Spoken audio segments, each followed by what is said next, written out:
Many are familiar with the role that property taxes play in financing public services here in the Granite State. Yet few appreciate the extent to which New Hampshire depends on local property taxes to fulfill what is fundamentally a state responsibility: educating our children. This short video examines New Hampshire's reliance on property taxes for education and describes the enormous inequities that it forces homeowners in different parts of the state to bear. Local property taxes are the single largest source of revenue for public education in New Hampshire. For the 2018-2019 school year, nearly $3.3 billion in revenue was directed to New Hampshire school districts. Local property taxes accounted for more than 70% of that total, over 7 out of every $10 raised that year.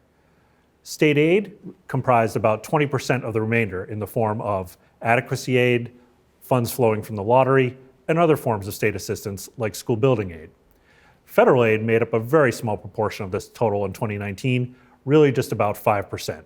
Just as local property taxes provide the bulk of funding for local school districts, property tax as a whole is the largest tax in New Hampshire. It is the driving force in our tax system today, whether it's for local schools, for cities and towns, for county government, or for, again, that portion of the tax known as SWEPT. You see that it dwarfs every other source of revenue here in the state. Even the state's business taxes, which draw quite a bit of attention in public debates and in news media, those two taxes together, the business enterprise tax and the business profits tax, generate only about $800 million annually, well below what we turn to the property tax to produce. That reliance on property taxes to fund local education has only grown over the past decade. Here we see that revenues from local property taxation have grown by about $570 million over the past decade, well in excess of the growth in any state funding source and any federal funding source for local education. State adequacy aid has grown by about $34 million over the last 10 years or so, but that's offset by an actual decline in other state sources, chiefly to do with school building aid. And you might ask, well, why is it that the local property taxes play such a large role in New Hampshire? This chart here conveys that New Hampshire contributes less to its public schools than any other state in the nation. If you look to the right here, you see the states that provide the vast majority of funding for local schools. That includes places like Hawaii and Vermont, which provide at the state level over 80% of the revenues for local education. New Hampshire stands in stark contrast to that. For instance, if you were to include SWEPT in that total, it's still less than 40%. But again, as we've discussed, SWEPT is really just relabeled local taxation. And so in reality, the state as a whole provides just about 20% of that local revenue. Now, before going much further, it's worth explaining one concept or measure that we'll use throughout the presentation, and that's equalized value per pupil. And really what that measure seeks to do is to answer the question, how much property value is available in a town to be taxed to support each student's education? And it's important to do this on a per pupil basis so that you're making accurate comparisons. If you were to just take two communities at random and try to compare their property values, you would arrive at a different conclusion than if you were to try to take into account the students that need to be served by the property values in those communities. It comes down to a simple math problem. Let's imagine two communities right next to each other, one of which it might be a little more affluent and has higher property values. We're really simplifying matters here using nice round numbers that don't really reflect reality too much, but might help promote understanding. So in that property wealthy community, they have total property value of $1 million.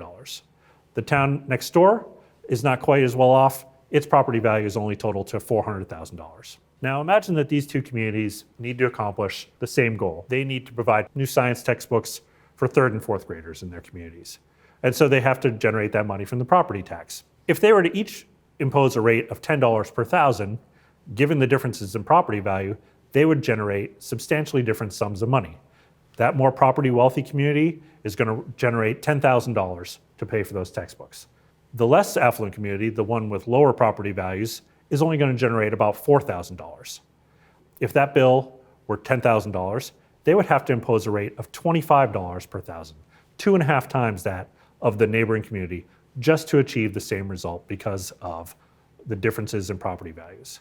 Now, this simple math problem would not be a problem at all if the distribution of property value and the distribution of students were approximately the same. And not to give away the story here or to ruin the punchline, but they are not. This table here makes that abundantly clear. What we've done is shown a wide dispersion of communities throughout New Hampshire and looked at how many pupils are in those communities, what their total property value is, and what their equalized value per pupil might be. Smack in the middle there is the state of New Hampshire as a whole. For 2018, 2019, it was serving about 174,000 students throughout its public schools, and property values all told throughout the state on an equalized basis were about $194 billion. When you do the math, that works out to just over $1.1 million per pupil in the state in equalized value that year. As you can see, there's a wide dispersion of equalized values per pupil throughout the state. At the very top, you have Moultonborough. And by at the very top, I just mean on this table. There are actually communities that have equalized value per pupil, even in excess of Moultonborough. But Moultonborough had 469 students within its public schools that year. Its equalized value throughout the town was about $3.3 billion, which works out to just over $7 million of equalized value for each pupil in that community. As a result, they were able to use a much lower property tax rate than in a lot of places, just $3.79 per thousand. Contrast that with a place like Newport. Newport was serving more students, but its equalized value for the town as a whole was considerably less. So on an equalized value per pupil basis, they only had about $500,000. That means that they need to rely on much higher property tax rates, close to $15 per thousand for this year. Even with those much higher rates, they generated substantially less on a per pupil basis, just about $8,300 per kid. So compare those two communities. Newport has a tax rate that's nearly 4 times as high as Moultonborough, but generates about a third of the amount of revenue to serve each student. Just tremendous disparities across the state due to those variations in property values. We can think just for a moment about the consequences of that in terms of teacher salary, teacher turnover, technology, materials. There's an enormous gap in the spending. At the same time, the tax rates are much higher. This is looking at school districts with comparable numbers of students. In some ways, this gets to the question, well, isn't this about economies of scale? It's really not about economies of scale. Compare Milford and Portsmouth, almost exactly the same number of kids, but the equalized value in Portsmouth is more than 3 times higher than that in Milford. So again, once again, Milford has a much higher tax rate. The tax on that $200,000 home is more a year. The tax on a business, a $10 million business, is $120,000 more per year. So you have a situation where school districts of the same size, but with different tax bases, end up with different tax rates and different spending. This is another way of looking at it, and this is taking real estate listings from 2020 in 2 different towns in New Hampshire. And you can see on the left, a lovely colonial home, on the right, an older mobile home. Which of these homes has a larger tax bill? Next slide shows that in fact, the beautiful colonial home, in fact, pays lower taxes in Newington than the taxes paid on that mobile home in Charlestown, New Hampshire, where the market price and the assessed value are about 1/10. And why is this? Because Newington is property wealthy, they can have a very low tax rate. Charlestown is property poor. What property there is has to be taxed at a higher rate. Can anyone say that this is fair? Does this make sense? This is a slide that talks about how this works across the state. And this slide came from a question that we got at one of our presentations. And the question was, what's the percentage of kids in New Hampshire and taxpayers that are affected by these discrepancies in property values and tax rates? And Doug Hall, our colleague who's part of this team in this presentation, figured out that more than 3/4 of the students in our state and a comparable number of taxpayers live in school districts with below average property values.